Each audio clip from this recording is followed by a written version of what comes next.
Good evening, everybody. Finally managed to track him down. He's been quite elusive. He's been looking a bit tired, I must admit, these last couple of days. I suspect it's been full moons over there. It's toll. Full moon on Crunch Island. Yeah, because they don't let werewolves like us into Hogwarts, right? Yeah, exactly. That's exactly right. You were talking earlier about your trip down Avery Road, but we won't go into that too much, will we? I enjoy talking about that stuff. Like I said, I mean, it's fun. I enjoyed watching people watching MAN2 and kind of watching that wave of people coming in and wanting to absorb, all the information they could again. I mean, I dig that. So I love that stuff. Yeah, it's like I just didn't know what I was letting myself in for. That's any problem. It was do one video. Yeah, that. Oh, dude. Yeah, I remember. That'll be good. That'll be good. Do one video. Just do one more, man. Come on, man. Go through a bit of what I had to chat with Mr. Herman and just leave it at that. Oh, that's, and you actually said, well, oh, that's okay if you just want to do the one. I was hoping you would do more, but if you just want to do the one, that's fine, But the next thing we knew, you were making 4 or 5 videos. Then you had one with Wiegert, because you had an email with Wiegert, and you had a slow pace. You didn't you weren't like doing a lot of content, but you eventually got to the point where recently, it's like almost every day we were getting a Ken Kratz video. Huh. Yeah, I tend not to do too much content. It's more opinion. Right. I'm not a lawyer. I'm not investigating new stuff. For example, we've got Millbilly posting all those videos of the phone conversations, which are very interesting, and we're learning stuff from that. But yeah, it's. I think I've done something like, and they're not all making a murder videos, but I've for the you were saying about the fact I've just recently went over the 1,000 subscribers, and I've done something like one video for every 2 subscribers, which is it's. Listen, hey, where were you when you started? You were only at like what? 20. 60? Oh, 20, right. Yeah, 20. Yeah, I think so. And when I first started, it was purely from the point of view of putting on the odd music video for the benefit of pupils. And that was all I was interested in. In fact, my very first video that I ever put on YouTube was actually one of it's quite an unusual thing. It's a DMX controller called a Chauvet Obey 40, which is as I say, a DMX controller. I can actually, with my electronic accordion, I can actually control disco lighting from the keys of my accordion. And somewhere my daughter has actually got a video of me doing that, where I can press various keys and the lights change depending on which key you press. No, it's actually quite good fun. But right, sounds cool. Yep, but no, it's. I mean, I first started watching you and Laura and Mama Phoenix. They were 3 of the main. You Laura and Mama Phoenix were the main 3 that were posting videos. I seem to remember. I remember you mentioned once there was a guy. Was he called Lionel Nation? No, Lionel. Yeah, Lionel. Yeah. He's done a few videos about Stephen and Brendan. He's pretty mainly political over on his channel. It's more about the politics. But as a lawyer, he had some opinions about Stephen and Brendan, and he was interesting. He's a character, but he's interesting. Yeah. I wanted to first of all, by the way, happy Christmas to Merry Christmas, Merry Christmas, everybody. Merry Christmas, Merry Christmas, Happy holidays.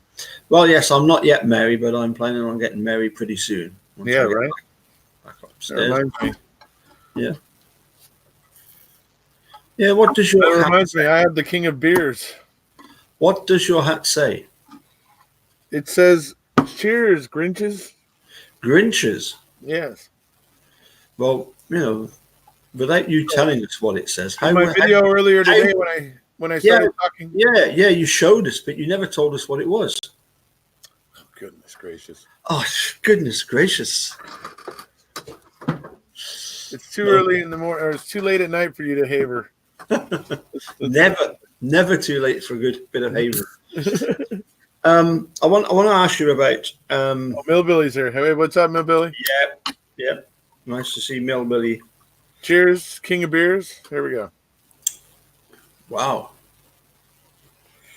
Yeah, every once in a while I actually drink Budweiser. It's Yeah. You drink Stella as well. I've seen you drink Stella. I actually like Stella though. Yeah. I mean, I like it a lot better than Budweiser. Sure.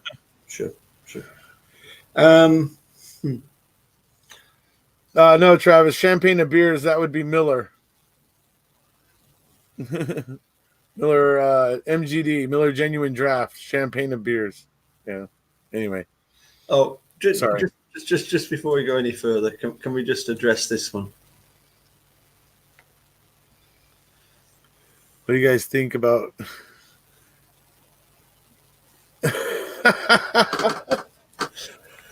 I essentially have no opinion. I respect Richard Boyd's right to support Donald Trump if that is what he wants to do.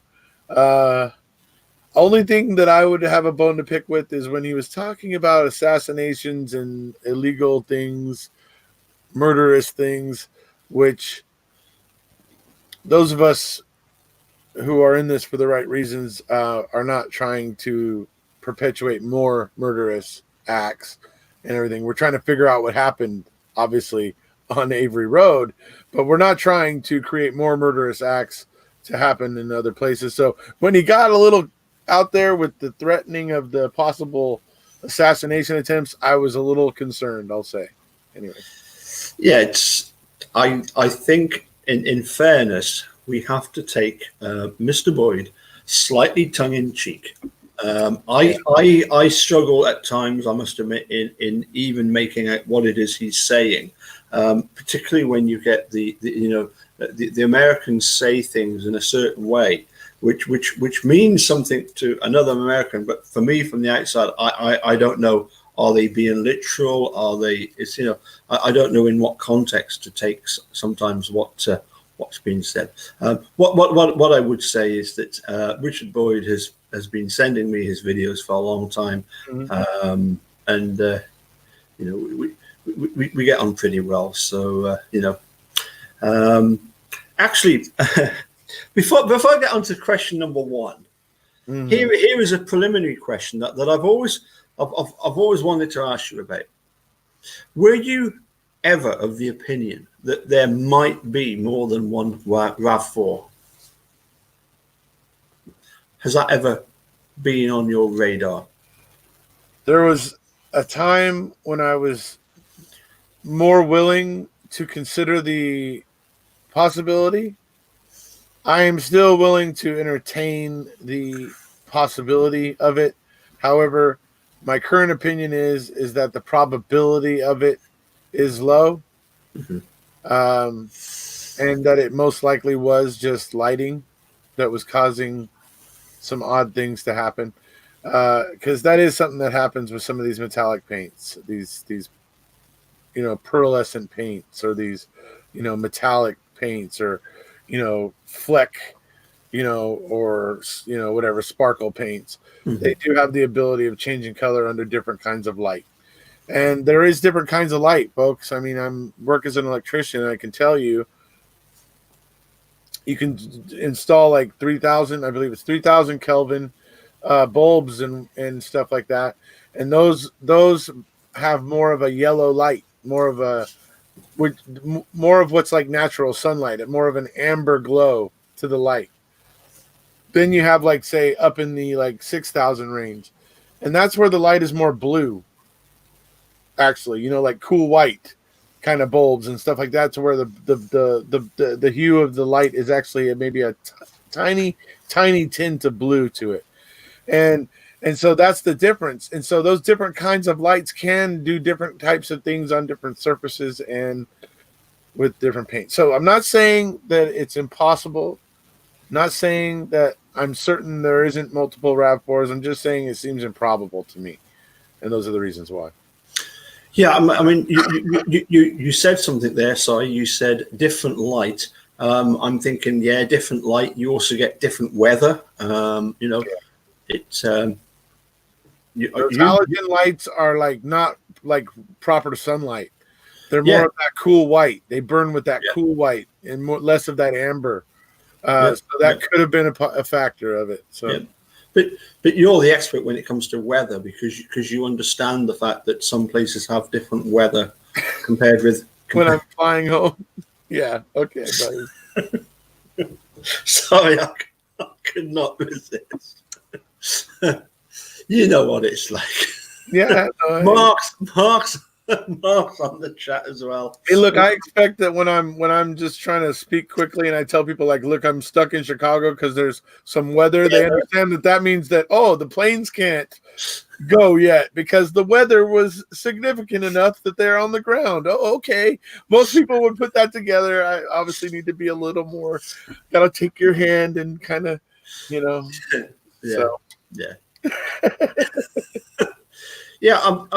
It's interesting, isn't it? The fact that you did some videos as well where you kind of wondered if some of the images had been photoshopped.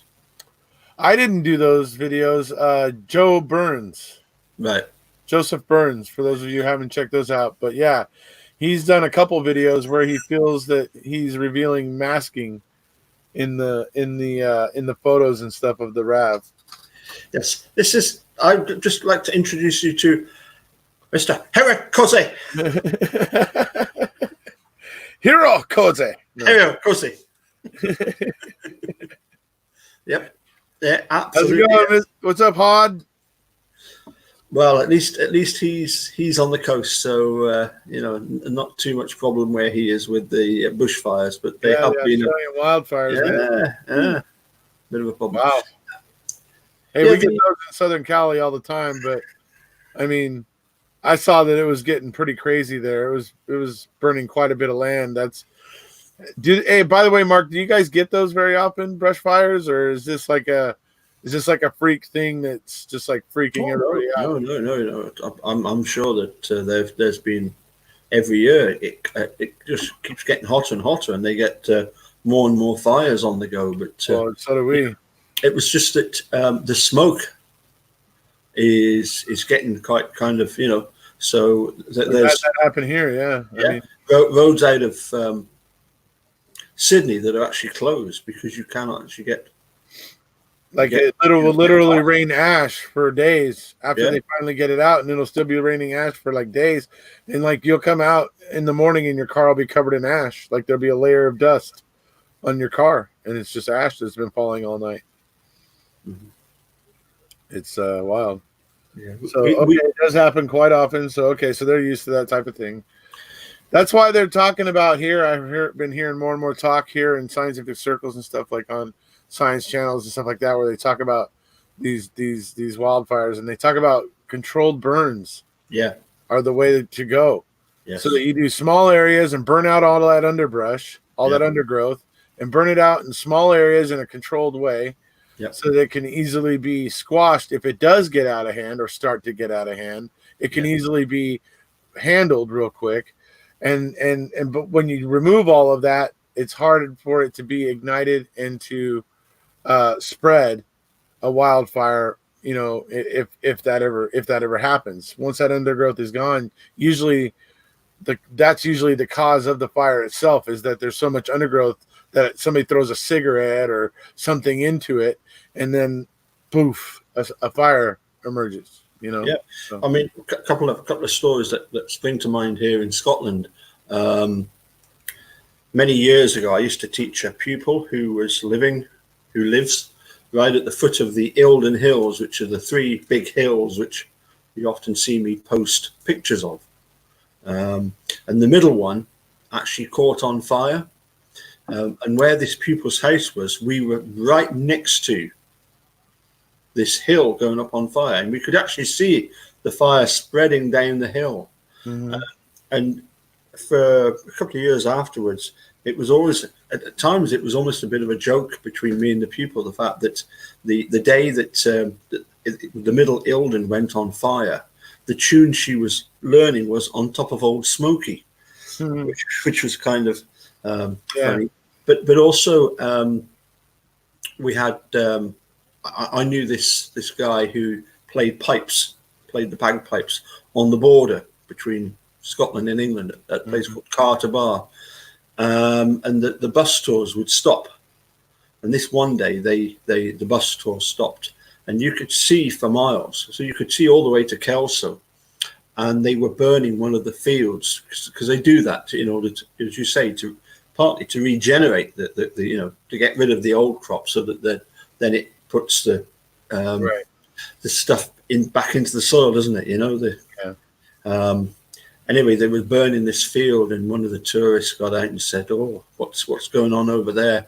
Quick as a flash, that the guy was like, "Oh, damn, that volcano gone up again," and they're all like they're flashing with their cameras, I mean, it was just a wind up because there's no volcanoes. There's no volcanoes in Scotland, at least anymore. There aren't, Right. Although when you come to Edinburgh,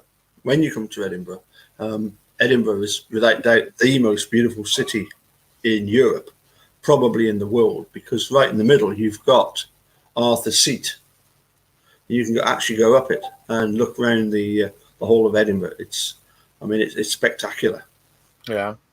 It's very difficult to put in words how spectacular Edinburgh is. You actually have to go there, and the problem is for a lot of the Lane says Stirling Castle's better. No, it's not a patch on Edinburgh. With you've got Edinburgh Castle, but then you've got, as I say, Arthur's Seat, which is a huge. Well, it's a huge hill right in the centre of Edinburgh. Okay, you can actually drive up it. And there's Princess Street Gardens and the rest of it. I mean, yes, Stirling's quite nice, but Edinburgh is far superior. So you're an Edinburgher. You hear that, Sharon? Well, very much so, yeah. And it wasn't just me; it was my uncle who had played at various piano bars throughout Europe, who said that it's he's been everywhere, in the UK and abroad, even the Bahamas and places, further afield. He said, after his first couple of days in Edinburgh, he said, "This is the most beautiful place I've ever been in." I gotta say, I think I understand now why Derek was so conflicted to offer his opinion that he liked Glasgow better. He probably had been getting browbeat by you the same way he did over Captain Crunch, and so that's probably. No, I think people from Edinburgh are slightly. Some of them are a little bit. You get the Morningsiders, as they're called. They are the people that live in apparently the posh side of Edinburgh, around about Morningside and Collington Road. And they are very, very posh. But I mean, you do get posh areas of Glasgow as well. With I believe Kelvinside is quite posh, but probably more in Edinburgh than you do in Glasgow. And I mean, let's face it, the people in Glasgow, they are very friendly. They are very friendly. It's the friendliest city in Europe, man. Well, it's who's judging that? It's it was I think 4 or 5 different polls actually. Yeah. Mm-hmm. So getting on to well, first of all, I had a message from Woody Woodpecker. Yeah. And ran on about stuff like blah blah blah blah blah blah blah blah blah blah blah blah. To which I replied, I put, Woody Woodpecker. Happy Christmas, Woody. I have a lot more to say about this, but let's leave it for another day. Yeah, Okie dokie. Because today's Christmas Day. I don't think we need to sort of a little bit like in the First World War and the Second World War, whatever, when the Brits and the Germans they got out the trenches and had a game of football and then went back to blasting one another. But today is not the day to blast guilters, because my first question is this. Mm-hmm. We famously hear Tom Fallon say that innocent people don't confess. And I think very good.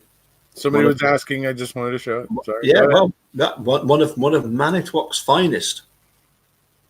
Because that's where it's brewed, isn't it? It's brewed in Manitowoc. It's probably there is a Budweiser brewery there. Yes, there's also one here where I live. But anyway, yeah. Well, can you taste the difference? Actually, the one here is bigger than the one in Manitowoc. But anyway, no, taste, not size. Taste. Taste.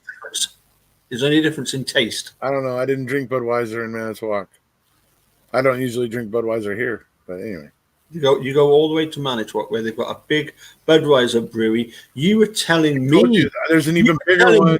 Never mind. Yeah, but you were telling me we must go around the Budweiser factory. What do you decide to do? Take me off to Nina for the afternoon. Yeah, well, hey, what am I gonna do?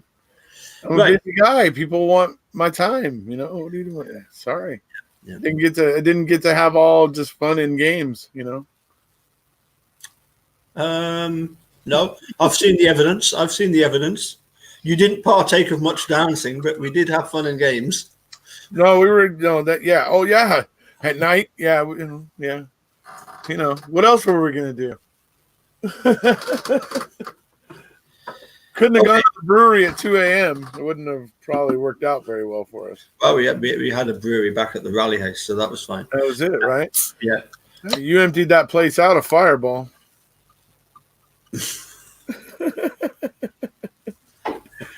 Okay. Can we quickly move on to my question? Sure. Okay, which is this: that if innocent people don't confess, the other side of that is the fact that guilty people do confess, and this is where I feel that people, particularly, shall we say, certain guilters, the ones that are slightly more realistic about things.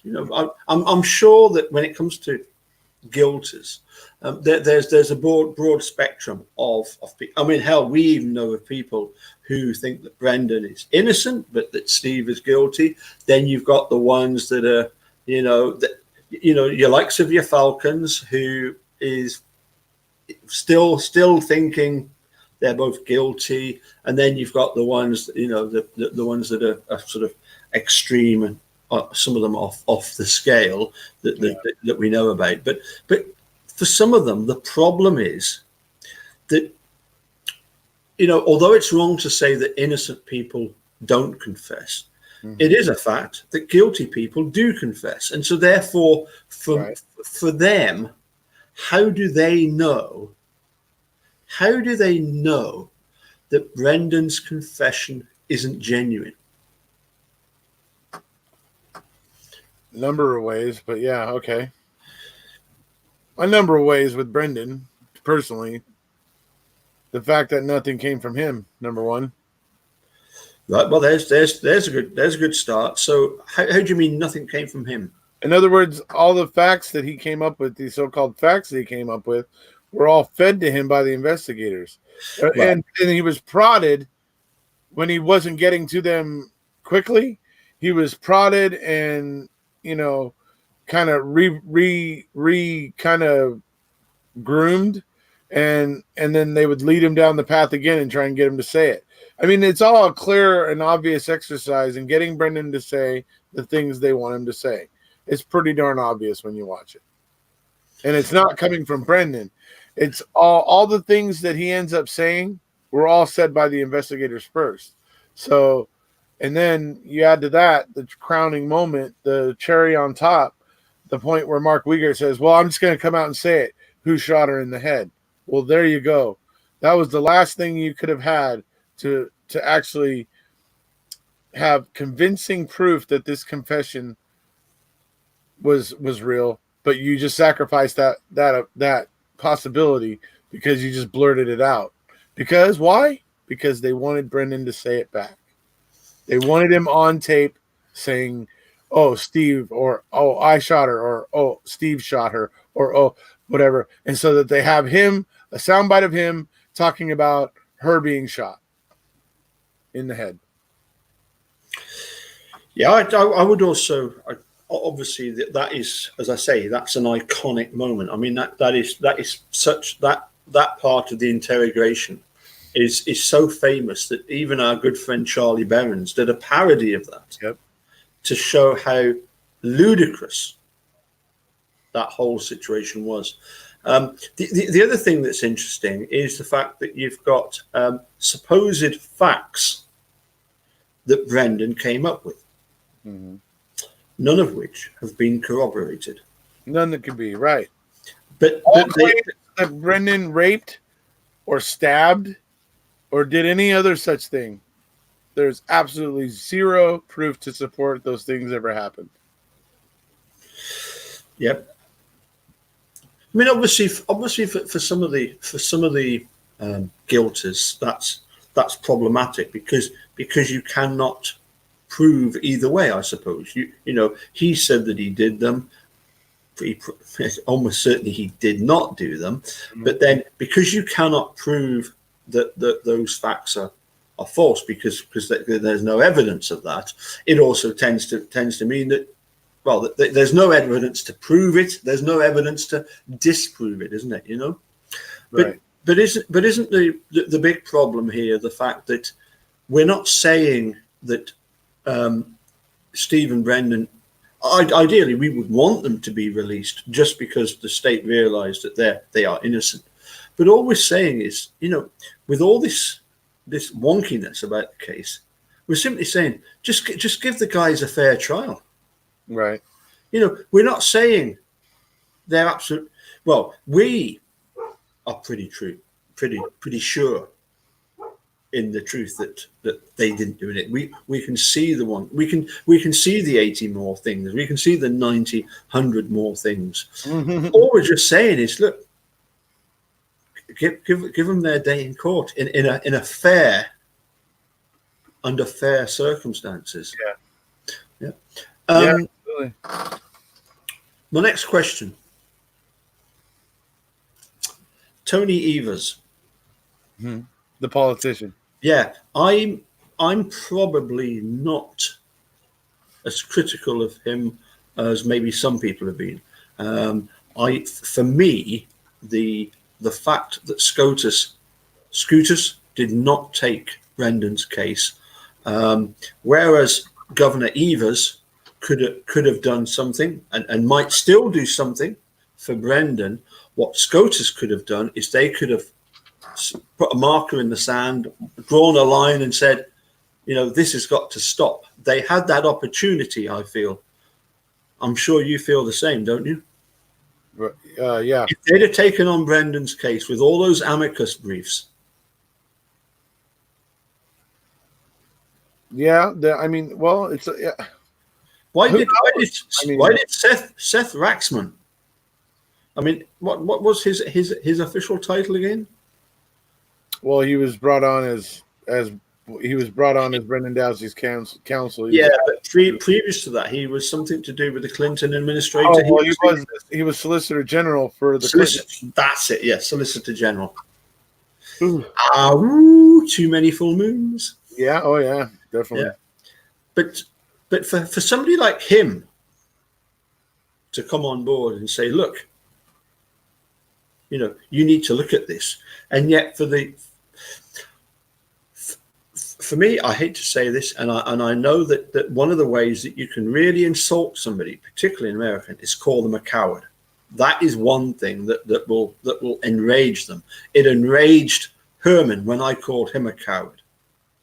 You know, he got really, really offended at that, as you well remember, because I filled you in on the details. But for me, that the Supreme Court not taking Brendan's case, that was sheer cowardice. They should have taken on the case,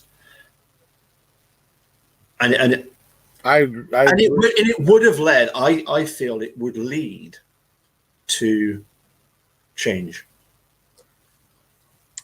I would hope so. I mean, I'm disappointed because this was where the Supreme Court could have created a path for juveniles to get out of to escape the scrutiny of the state that they were convicted in, and allow it to be honestly evaluated by the federal courts. They had the ability to create that pathway here, and they completely let it slip. Everybody keeps telling me how it's a habeas case and it doesn't matter. Oh, it matters. Lots of other kids are going to be coming out on habeas like Brendan. They're going to be seeking habeas relief like Brendan. And had the Supreme Court done the right thing here, those kids would now be able to have some amount of faith that if they get granted habeas relief, that AEDPA isn't going to be there to kneecap them in the end. Well, I think that for one thing, what Netflix is doing is every week, it seems, there's a new series, there's a new film, there's a new documentary series. Very, very, very interesting. I suspect you still haven't watched The Confession Killers. You are absolutely right. I haven't. And so I should have done that today, but I was busy doing No.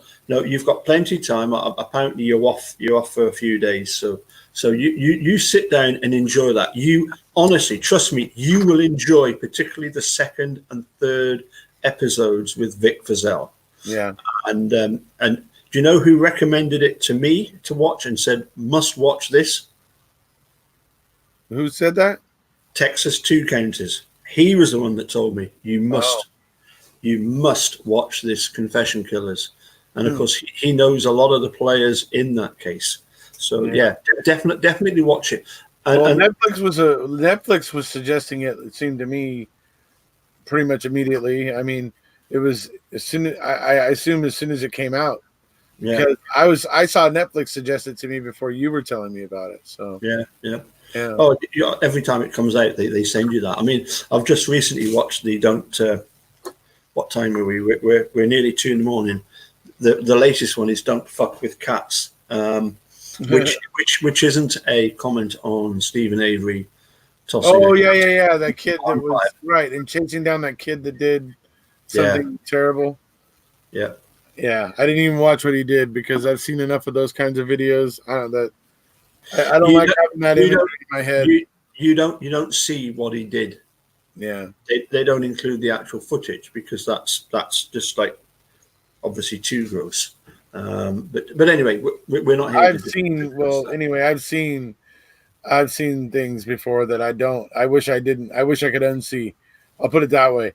It pisses me off. It makes me very, very angry to see that type of stuff.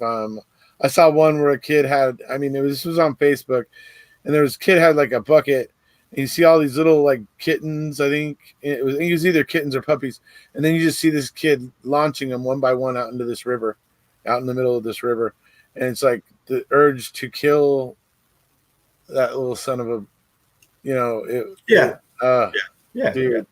I was just. Yeah, the fragility of a baby, like that. I was just, ooh, dude, you know what I mean? That kind of stuff fills me with a rage that just, ooh, man, don't ever want to catch.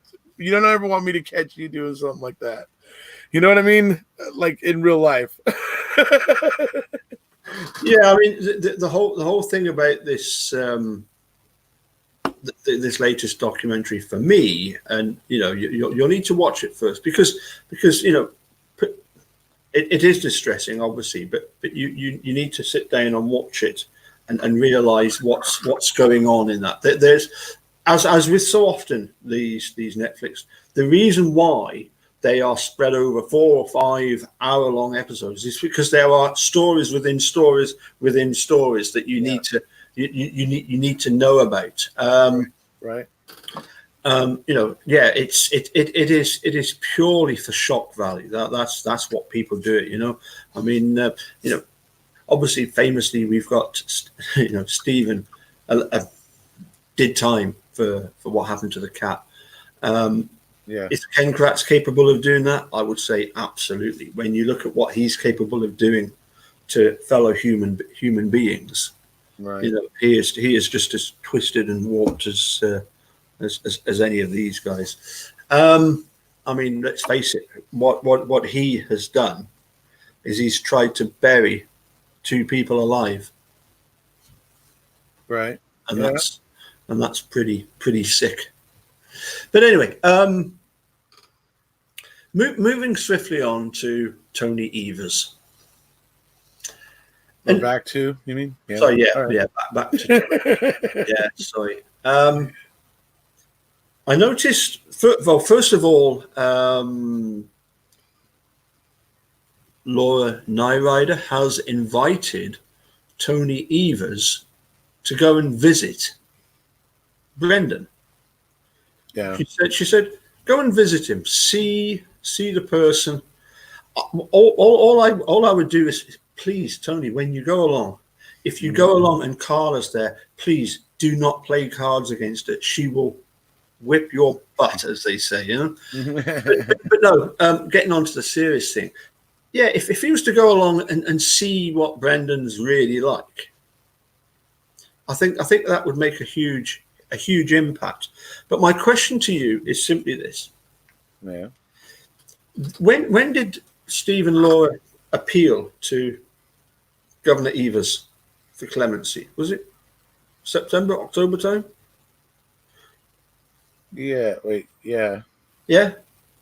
Why is it just a few months ago? Yeah. Yeah. I mean, we heard right from the word go. I remember when we were at Raleigh in June. There was mention of the fact that talk about it, right? Well, it was mentioned the fact that Brendan would not be eligible to go toward in front of the parole board, and we know that for the simple fact that you have to be 5 years released. You have to be what was the other condition? 5 years released. No new violations. Oh, is that what it is? Right. Okay. All various Yeah. So it was mentioned then that the parole board, although it's been reinstated, wouldn't be looking at would that was it. They would not be looking at a case of anybody who was considered to be a sexual. Oh, they did, yeah, but they stayed away from sexual crimes. Yeah. Right. Yeah. So bearing that in mind, why has he taken 2 months at least to come up with a decision? When his decision was so brief and cursory, he could have done that as soon as Stephen Law. He could have just sent a message straight back. Nope, definitely not. He has clearly, and this is one of the things that I asked our friend Woody Woodpecker. What do you think that Tony Evers has actually considered that and thought about it and really considered it? No. And they did, and well, the opinion was yes. Well, I mean, that's what I think. Obviously, go ahead. That he did. He did consider. I think most of us are saying that. Yeah, It's not something that a decision. I don't think that he's taken lightly. Yeah, and I think the fact that he's presented it from the point of view that here is the parole board. This is what they say. It's almost like he's Pontius Pilate. He's just washed his hands of it and said, "I don't want anything to." Yeah, exactly. This is what Travis has just come up with it. He didn't make an application under the parole board process. Absolutely, it was nothing to do with the parole board. It was above their heads, wasn't it? It was all about. Yet that's where our answer came from. That's why it's a cop out. Yeah. Well, is it a cop out? Or is a bit of a cop out? Yeah. Distance himself, Yeah. Well, that's what I mean. He made a political decision, not a humanitarian one. So. He's a politician in the end. That's what he proved. But do you think that he's taken time to consider it? I don't think he took time to consider it. No, I don't. To give that kind of a lip service answer, if you actually looked at Brendan's case, you could not possibly give that ridiculously stupid of a lip service answer. You would if you were still going to deny it, you would still acknowledge what happened. You would say, despite of the fact that, these things are disturbing, we ultimately think this. You wouldn't have given the stupid lip service answer you gave. That instead because it wasn't it wasn't a appeal to the parole board, it was an appeal to Mr. Evers. So to have your answer basically be the parole board answering for you was chicken shit. There you go. I said it. Yeah, you can say what you like. You can say what you like. I don't mind. Again, Travis. I hate it when it just whizzes past. Do you ever do that for you? Or I used to back in the days. Yeah. Have you got your computer trained? Because mine. Back when I had 100 people in a live at a time, and the thing was just going. Yeah.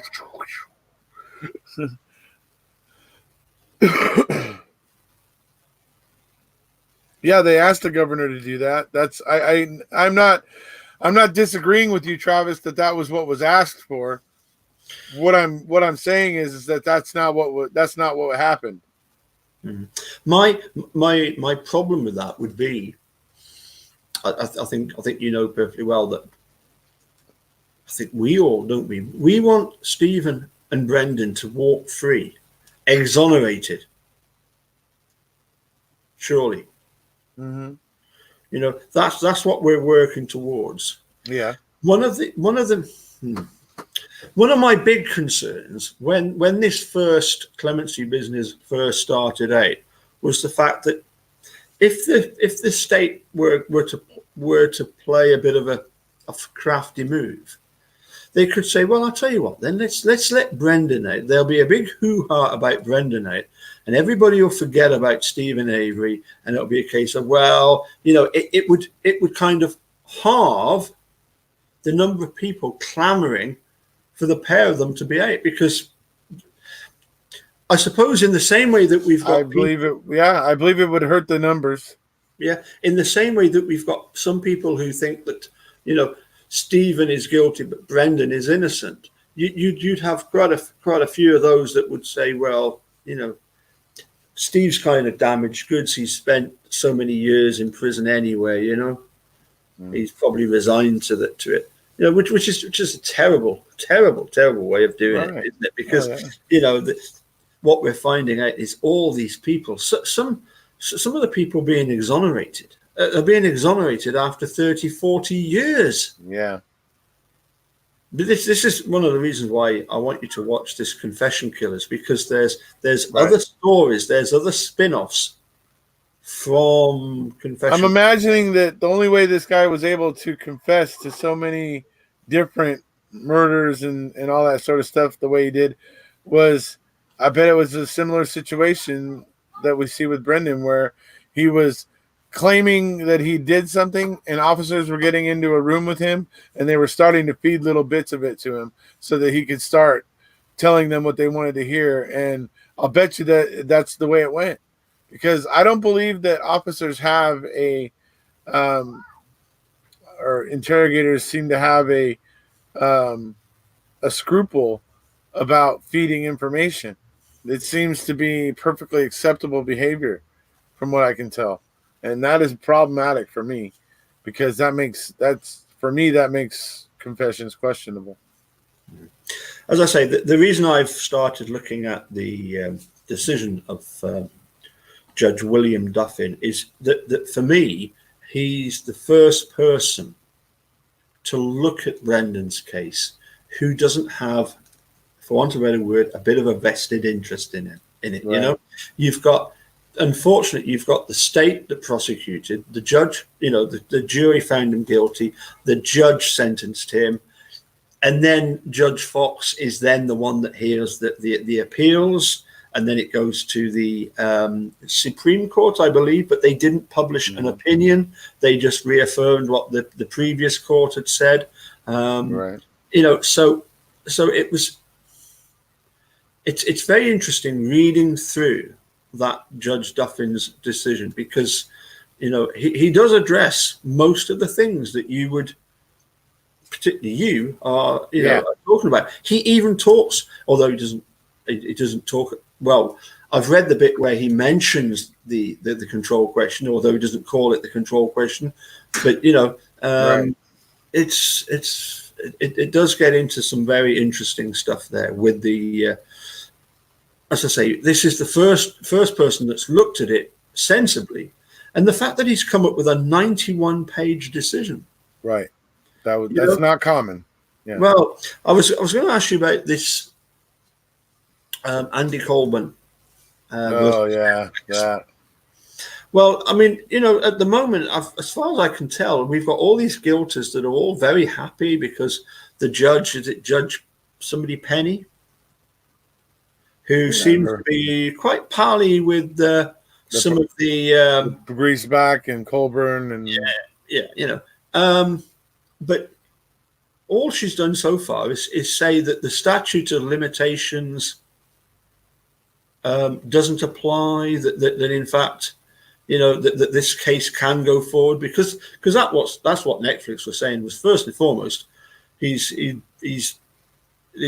can't have his case because of the statute of limitations, and they've said no, and apparently the judge is like, well, no, that's apparently the decision has come out that it can progress to an evidentiary hearing. But is that not exactly what Zellner wants to hear? Andy Colburn on the witness stand. I mean, it'll be interesting if we get the depositions on that. Can you remember the actual sort of just after Andy Colburn in the documentary is being challenged about the, you know, were you looking at that? I mean, first of all, like, number one sign of somebody lying. No, I didn't say that. I'm sure somebody else, I'm sure the other person said that. I'm sure. No, I didn't say that. Oh, that was the other person that said that. That's one of the first obvious signs of somebody lying, isn't it? You know, when he says, you know, and you answered 99-202, and he says, no, I think the dispatcher said that. No, Andy, you knew perfectly well it was you that said that. But that's the type of BS that sometimes these cops come out with. But if you remember that later on, after that sort of court scene, you then cut to Anjanette Levy asking Dean Strang, you know, this is a guy puts a gun on, puts his badge on, goes out to work every day, and was basically criticizing him, that is Dean Strang, for having a go at Andy Colburn, saying that his 7-year-old son would be upset by the fact that you've made him look like a complete twat. Right. And it's just like, well, it's not Dean that did it. It's not Dean that made him look that way. No. His own actions that made him look that way. Exactly. So I'm by the way, that word that I've just said, Dan, is completely different in Scotland than it is elsewhere, by the way. So don't worry about that. All right. But he's a fool. He's a complete idiot to think that, you know, he's going to get away with it. I really am looking forward to him getting up on the witness stand, having to explain about Kevin Ramlow. Travis is saying that what did he say? It wouldn't be an evidentiary hearing; it would proceed to discovery. So, I guess discovery leading up to a trial. So, I heard that it had gone to that the judge had agreed that it will go to an evidentiary hearing. I heard that they agreed that they would let Mike Griesbach and Colburn refile because they had screwed up. And basically, it should have been dismissed. 90% of the time, I think it would have been dismissed. But because there seems to be a chummy nature between the judge and Griesbach and Colburn, suddenly this one, they went ahead and gave Griesbach and Colburn the ability to refile their brief. All right, yeah, of course. Well, I mean, like I said, it's a little bit like the Packers are in the Super Bowl, and all the referees have all fallen down with illness, so they get a few Packers fans to do the season ticket holders, right? Yeah, to run the game. Okay, that's interesting. I suppose one final thing that we kind of I never really got to talk about much. Somebody in our group posted a really funny picture, and it was of two young kids and a police officer saying to them, "So what's your name?" And the one saying, I'm not going to tell you without a search warrant, and I want my attorney. And when you've got the situation whereby we're getting to now, the police, sheriff's department, whatever, investigators, the lack of trust in them must be ridiculous because of all of these cases that we're seeing. I mean, I asked you, didn't I? I said, right, who would be your good, bad, and the ugly of all the cases, right? Let's finish off with this one because I've kept you nearly an hour now. and if everybody in the chat put down who of all the cases that you've looked at, and exclude Making a Murderer, because we all know who the good and bad and ugly are in that one. But of all the other cases, who would be your good, bad, and ugly? And so we're looking at, for example, The Staircase. Yeah. We're talking about, although you've not seen it yet, the Confession Killer. We're talking about Dream Killer. We're talking about, here's one, A Murder in the Park. We're talking about the Luke Mitchell, Jody Jones case. Scott Davis. We're talking about the West Memphis, the Central Park 5. Yeah. All $50 million bullet. How about the cases from Exhibit A? Yeah. So who, George White, I believe, is the first one. That's way too tall to have been the guy that did it. But anyway. Yeah. So Travis has said that West Memphis 3. That's obviously an iconic case. For me, what was weird there was that the father of one of the kids, he was very, very strange, wasn't he? Yeah. Have you watched Rodney Reed? It's another one recently. Was that his name? David Thorne. That's one Casey covers. Yeah. Sorry. Rod, in the case of the West Memphis 3, who is Rodney Reed? Is he not? Rodney Reed is another wrongful conviction somebody was bringing up. Okay. Yeah. Okay.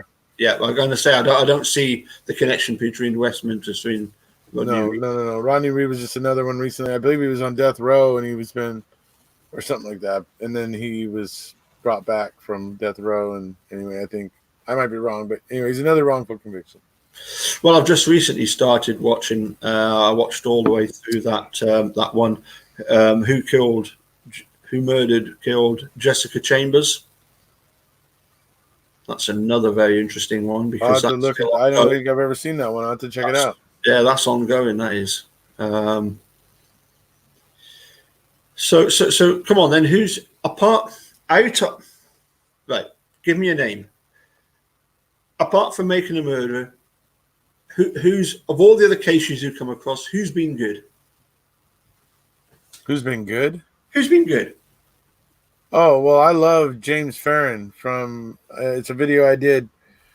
James Farron, prosecutor in from Dateline, I think it was, or Nightline. It was called The Pink Gun Mystery, I believe it was. Interesting, but anyways, what happened is the ex-wife there's this couple, and the husband's ex-wife ended up dead. Mm-hmm. Ballistic matched the pink gun owned by the wife of that couple. Ooh, dang, Budweiser's. Hold on. Okay, so it matches the pink gun owned by the wife. The odd thing is that nobody liked to use that pink gun. Even though it was hers, she didn't even like using it because it would often misfire. It would often jam, and it would often have problems. So it was very odd that gun would have gotten used. But anyways, what it comes down to in the end is that they went after the wife. James Barron, the DA, went after the wife. But he was trying to build his case, and he had her and her son's cell phone activity for that day checked. Well, when hers was checked originally, she didn't have her Wi-Fi on. Like, the Wi-Fi was turned off. So her phone wasn't pinging the local Wi-Fi networks. But her son, on the other hand, did. He had it on. And when they eventually got the results from his phone, it showed that during the time when this was all supposed to be happening, she obviously had her son in the car with her, and his phone was like going down Main Street, pinging off of all the Wi-Fi networks of the businesses as they were driving down the street. And so it was absolute proof to the prosecutor that she hadn't done it. She was the wrong person. Let me explain why I respect this guy so much. Mm-hmm. They had built this up. The public already thought she was guilty. In fact, even after they let her go, she was still catching heat because the people thought she had done it. Okay, that's how much of a big deal had been made about it in the press and everything. But when he did the about face on this, and he decided to let her go, he took some heat. He took some crap for it. Okay? That he didn't have to do that. He could have probably easily gone forward and gotten a conviction against her, despite the fact that he knew that her and her son were clearly nowhere near what happened. But he probably could have went forward, and he could have probably shoehorned her into a conviction. But he didn't. And he took the heat for letting her go. But then he ended up nailing the husband's ass to the wall. And he nailed that fucker and got him. And he is now where he belongs. Yeah. So, I mean, that's you've just hit the nail on the head there. You've said that if the guy had wanted to prosecute, he could have easily secured a conviction. Yeah. He could have pushed forward, and he could have shoehorned her in. Yeah. Yeah. Well, Travis mentioned somebody, Dennis Reardon. Dennis Reardon, is that right? Is that what he put? Dennis Reardon. I thought Dennis Reardon. I'm getting confused with Ray Reardon, the snooker player. Maybe brother, but anyway, it's good, great. Yeah. I don't know Travis. Who Dennis Reardon is? Was he something to do with the West Memphis 3 case? It could be. I'm not sure myself. But I would suspect that, you know, whatever you think about the guy you mentioned. Forgive me, I've just forgot his name already. What was his name again? Chris Hines or something? The guy you just mentioned. The guy just. In this case with the pink gun, what was his name again? Well, James Barron. James Barron. Sorry, yeah. If you're impressed by this Farron fella, trust me, Mick Fazell. Vic Fazell. You see what he does, what he goes through, in order to, you know, he's like your this guy you've just mentioned. Yeah, James Barron. Yeah. Barron. And if you're right, I will sing his praises. I'll do a video just to sing his praises. Okay, I do like guys like Robert Milan.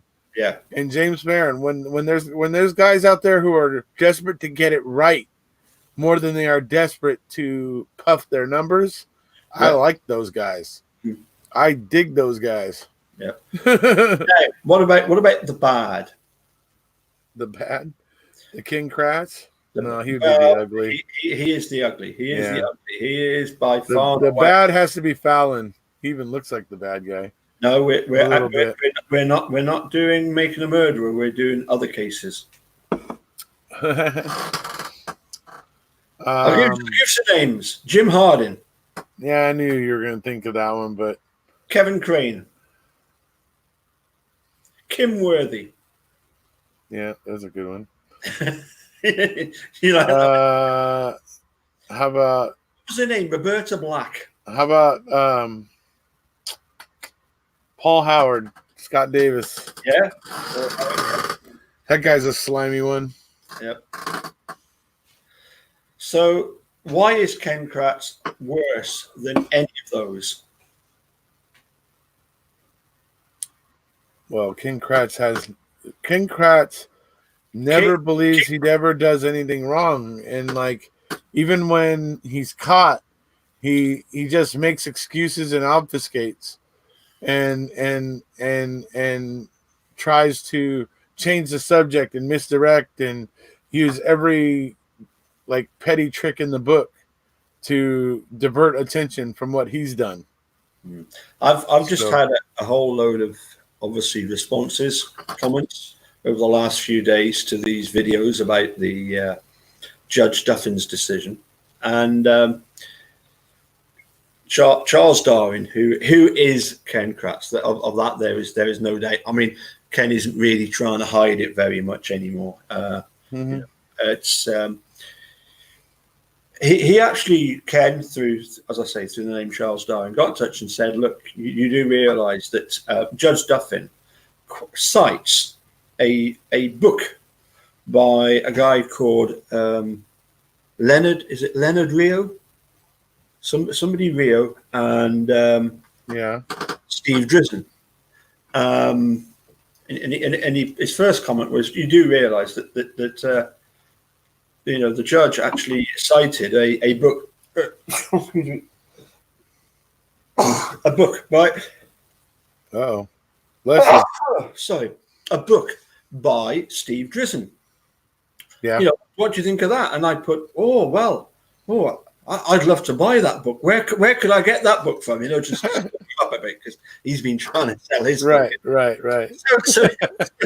So he comes back with well, you know, but you know, you'd have to ask Judge Duffin that. But you know, what would you think if the Seventh Circuit, in their, you know, in their opinion, in their summing up of Brendan's case, you know, what would you think if the Seventh Circuit had used my book as reference?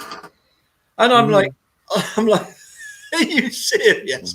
Can you imagine even somewhere as corrupt as the Seventh Circuit, Judge Hamilton and Sykes, and Easterbrook, and wanting to cite a guy who's been disgraced, wanting to cite the book of somebody who had to resign as a district attorney because he was he wasn't just abusing his own staff, because there were people in human resources, you know, down the stairs or up the stairs, whatever it was, in the same building that he was being abusive towards and saying all that stuff.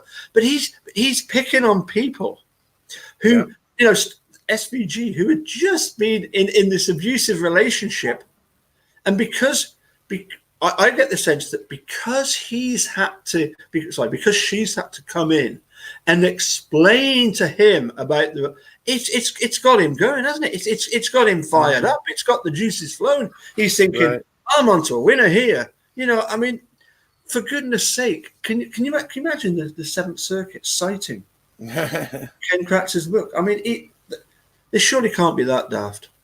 Definitely not. And look, most people know, even a lot of people that watched Making a Murder and still believe Stephen and Brendan are guilty, still think Kratz is a sleazeball, and still think he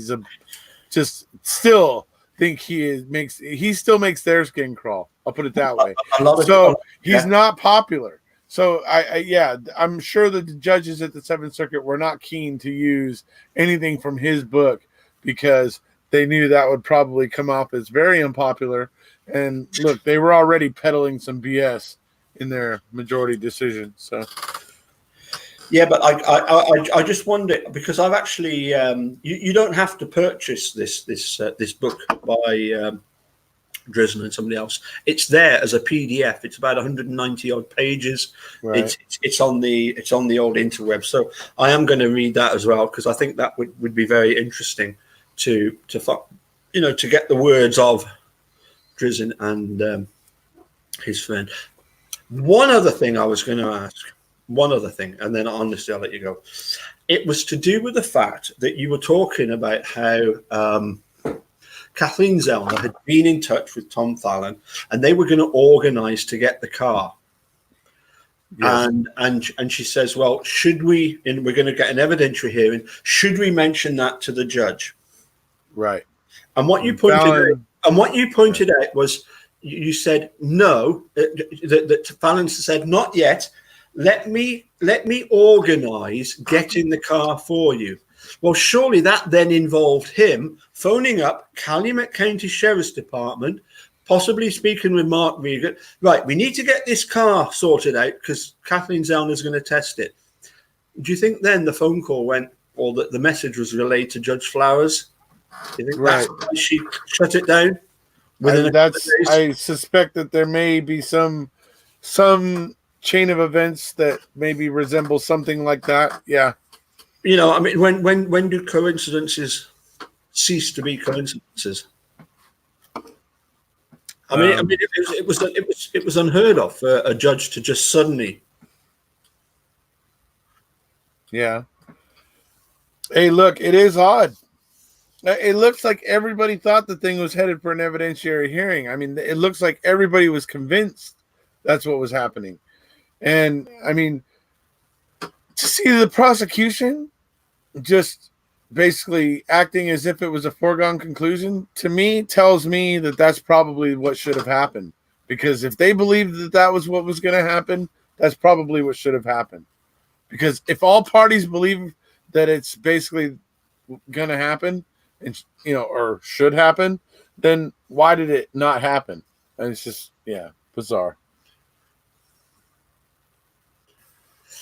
I'm just having a look through to see if there was any comments that we particularly wanted to. There you go. There we go. Drizzen's book is on what? I think is what he meant. Trav, I will send you the link. I will send you the link to that. We'll send you the link. We'll send you the link, Trappist, just as soon as Julie has your content, so that she can start the slideshow. We'll send you that link right over as soon as Julie lets us know. Sorry. Anyways, yeah. Are you coercing him in some way? No, I'm taking the piss. Yeah. You finish that, and you will need to take a piss. And I do need to take a piss. I mean, but anyway, for more than an hour. So listen, I'm going to say cheerio. Thank you very much for coming on and having a wee chat with me. Maybe tomorrow I'll look at some more of the Duffin stuff. Have you got anything that you're planning on doing over the next few days? I wanted to mention that, folks, that the people that over at Eagle Nation, they are getting ready to offer their own line of hoodies and shirts. So anybody that's interested in that, go check that out. It looks like I have permission to offer some Wrecking Crew Michael Funk $50 million bullet material. I'm waiting for the final decision on that, but pretty much all the preliminary decisions is a yes. Waiting for one more person to weigh in. But it looks like we're going to be offering something for Wrecking Crew members that want to represent Michael Funk and the Wrecking Crew at the same time. We should have something over at the Zazzle store at the Zazzle store soon. And try to say that 5 times fast. Not Van Winkle. Yeah, you're not going to do Van Winkle. Yeah, so we're in the process of getting permission for that. We're going to offer T-shirts, and I've decided we're going to probably try to offer a hoodie if we can over on the Zazzle. So we know hoodies are popular, especially at this cold time of year. All right, so yes, those were some of the things I wanted to say. Whoa. That's one of the things. Okay. But is there something else that you're going to do over the next few days? There's something else on my mind that you need to do the next few days? Spit it out, buddy. What are you trying to remind me of? You're going to do something? You're going to sit down and watch a TV program? Oh, watching. Oh, yes. Sorry. Oh, yes. The Confession Killer. Yes. All right, buddy. There you go. Thank you. Okay. Here we go. This, my routine is not quite the same as yours. Your routine. So it's Merry Christmas for me. And it's goodbye from him. You're supposed to say, and it's Merry Christmas from him. Dude, you messed it up. Okay, do it again. It's Merry Christmas from me. And it's a Merry Christmas from him. There you go. Good job, buddy. All right. Cheers. Proud of you.